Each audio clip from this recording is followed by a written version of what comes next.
There's a little update on the 84 Interstate project.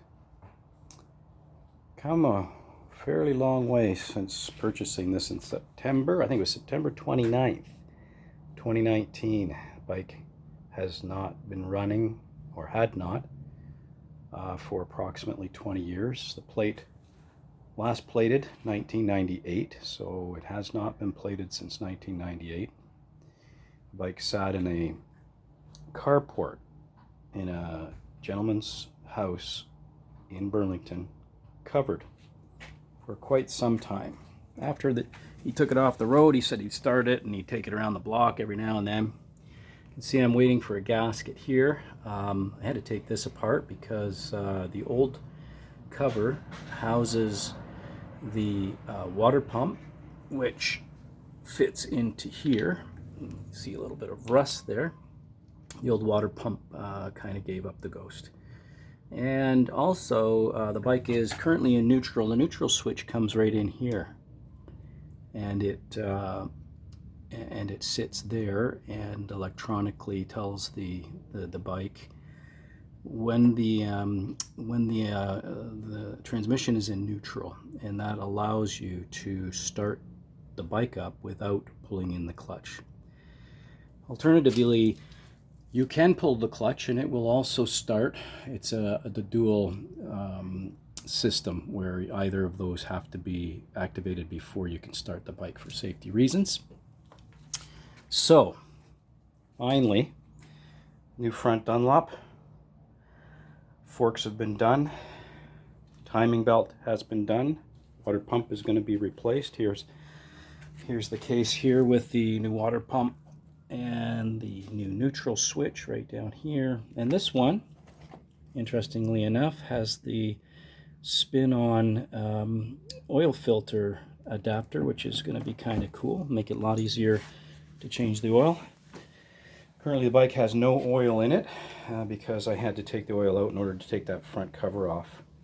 The carbs have been I wouldn't say rebuilt, let's just say that they've been cleaned, and the float levels all adjusted. It's got new plugs in it, a lot, it may not look like it, but a lot of elbow grease because it had been sitting, and mostly everything on here, you can see that the shocks actually don't look too bad. Mostly everything on here kind of looked like that. And so, you know, there's been quite a bit of cleaning along the way. I have just finished putting the rear tire on the bike and put the rear brakes together. And still have to, there's new brake shoes on here. I still have to do the front brakes.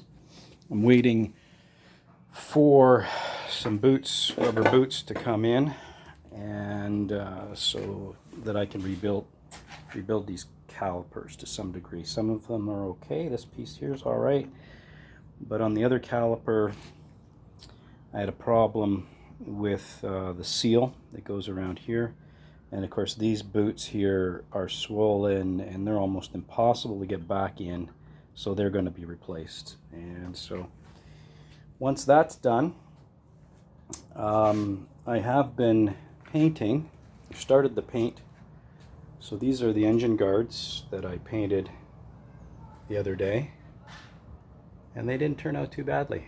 Look a lot better than the rusted engine guards that were on it. And still lots of painting going on. Over here are the side covers, and that's the color that I'm going to be painting them. I took the emblem off, the Honda emblem off, and I've been going over this several times to try to fill the holes. So I'm going to go over that one more time, give it another coat or two, and then the side covers will be done. Out here, what a mess. But I've started scuffing the trunk, and I'm going to do the rear saddlebags, and the exhaust has been blackened out. There it is there. And there's the mufflers. Those are blacked out too. So A little ways left to go, but not as far as we've come. I think my goal, ideally, would be to be able to have this thing on the road by the middle of August, but I'm not sure that's likely. Depends on how things go with the parts. But I'm hoping, because my daughter and her husband are going to be camping up at Ferris Park. I'd love to take a run up on this thing and spend an overnight with them. Anyway, that's where we're at. Have a good day.